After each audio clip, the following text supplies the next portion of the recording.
ચા એટલે કે ઇન્ડિયાનું અમૃત. પણ ઘણા ઘરોમાં ચા અલગ રીતે બનતી હોય છે.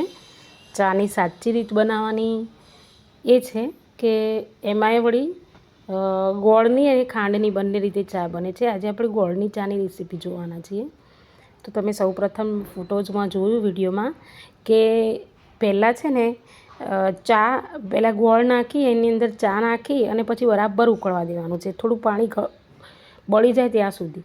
અને એના પછી આદું ક્રશ કરીને નાખી દેવાનું છે અને પછી બરાબર ઉકળવા દેવાનું. અને એના પછી દૂધ નાખવાનું છે. દૂધ નાખ્યા પછી પણ આ રીતે 2-3 ઉભરા લાવવાના છે અને આવી રીતે સરસ મજાની રીતે ઉકળવા દેવાનું. અને ઉકળ્યા પછી પણ આવી રીતે હલાવવી પડે છે.